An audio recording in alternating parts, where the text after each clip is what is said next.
Tu sais c'est quoi le point commun entre quelqu'un qui gagne 10 000 € par mois et quelqu'un qui gagne 100 000 € par mois? Ils ont tous les deux peur d'échouer. Peu importe le niveau de réussite, cette peur reste là, collée à toi comme une ombre.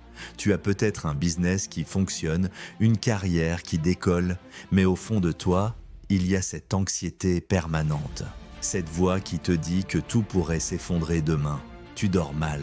Tu vérifies constamment tes chiffres, tes résultats.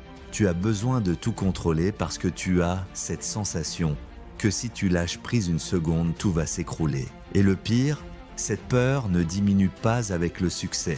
Au contraire, plus tu montes, plus elle grandit. Voici ce qui se passe réellement dans ta tête. Ton cerveau fonctionne comme un aimant avec deux pôles. D'un côté, le succès total à +10, de l'autre, l'échec total à -10. Et entre les deux, rien. Quand tu réussis, ton cerveau t'envoie à +10. Tu ressens cette euphorie intense, mais ça ne dure pas. Il rebascule aussitôt vers l'autre extrême. Et si je perdais tout? C'est ce qu'on appelle l'oscillation mentale. Tu passes constamment d'un pôle à l'autre. Succès puis peur, victoire puis anxiété.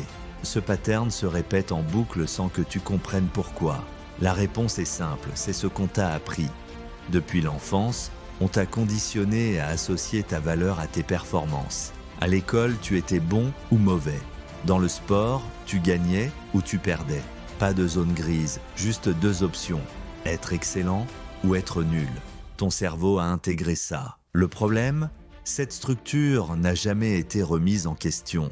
Personne ne t'a appris qu'il existe un espace entre ces deux extrêmes.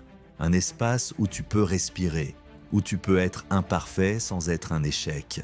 Cette peur vient de ta relation avec le jugement. Tu as peur de décevoir tes clients, ta famille, toi-même. Mais surtout, tu as associé ton identité à ta performance. Si tu échoues, ce n'est pas juste un projet qui ne marche pas. C'est toi qui es remis en question. Ton cerveau ne fait pas la différence entre un échec ponctuel et ton identité entière. Pour lui, échouer signifie basculer à -10, devenir une personne sans valeur. Alors tu fais tout pour éviter l'échec. Tu travailles plus, tu contrôles plus, tu deviens anxieux en permanence. Même quand tout va bien, ton cerveau cherche déjà le prochain danger. Cette peur a des conséquences concrètes. Tu dors mal, tu as du mal à prendre des décisions, tes relations en souffrent. Tu deviens irritable, distant, obsédé par ton travail. Cette anxiété chronique te vide de ton énergie. Mais voici la bonne nouvelle, ce mécanisme peut être modifié. Première étape, observe tes oscillations mentales. Prends un carnet et note chaque fois que tu passes d'un extrême à l'autre.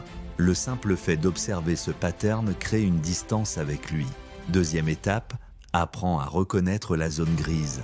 C'est l'espace entre +10 et -10. Un projet qui ne fonctionne pas comme prévu, ce n'est pas -10. C'est peut-être -3. Entraîne-toi à évaluer les situations de manière nuancée. Demande-toi, sur une échelle de -10 à +10, où est-ce que je me situe vraiment? Troisième étape, apprends à apprécier les petites victoires. Chaque soir, identifie 3 petits progrès de ta journée. Ces petites victoires existent dans la zone grise. En les reconnaissant, tu apprends à ton cerveau qu'il n'y a pas que +10 ou -10. Voici ce qui change. Tu dors mieux, ton anxiété diminue progressivement, tes décisions deviennent plus claires. Et quelque chose de profond change, tu arrêtes d'associer ton identité à tes performances. Tu comprends que tu peux échouer sans être un échec en tant que personne. Tu peux réussir sans avoir peur de tout perdre. C'est ça la vraie libération. Si tu reconnais cette peur en toi, commence dès maintenant. Observe tes patterns, entraîne-toi à la zone grise. Trouve tes 3 petites victoires chaque soir. Ça ne change pas du jour au lendemain, mais ça change. Progressivement, profondément. Ta valeur ne dépend pas de ta performance. Tu as le droit d'être dans la zone grise. Tu as le droit d'être humain, parce que la peur d'échouer ne disparaît pas par magie, mais elle peut se transformer. Et toi, tu peux te libérer.